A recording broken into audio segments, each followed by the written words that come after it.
फरहान सालिम का ताल्लुक़ हिंदुस्तान से है। इनका खूबसूरत कलाम पेश खिदमत है। तू मेरी इब्तदा, तू मेरी इंतहा, मैं समंदर हूँ तू साहिलों की हवा। तेरी मंजिल बने मेरा हर रास्ता, मैं समंदर हूँ तू साहिलों की हवा।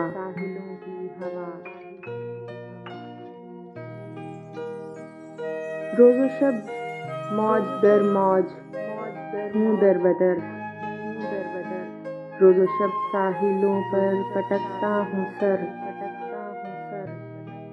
हाथ आता नहीं फिर भी दामन तेरा, मैं समंदर हूँ तू साहिलों की हवा। मेरी शोरीदगी के ये तूफान सब, मेरी खामोशियों के ये अरमान सब, कुछ नहीं एक तेरी आरज़ू के सिवा,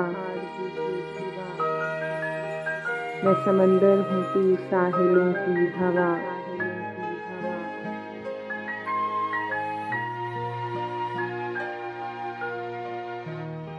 तू ही मंजिल मेरी, तू ही मंजिल मेरी, तू ही हद है मेरी, तुझसे वाबस्तगी नामज़द है मेरी। तू ना होगर तो मैं खुद में खो जाऊंगा, मैं समंदर हूँ तू साहिलों की हवा। खुशबुओं से तेरा ये महकता सफ़र यूं ही जारी रहेगा मेरे औज पर। तू मुसाफत मेरी, मैं तेरा रास्ता, मैं समंदर हूँ तू साहिलों की हवा।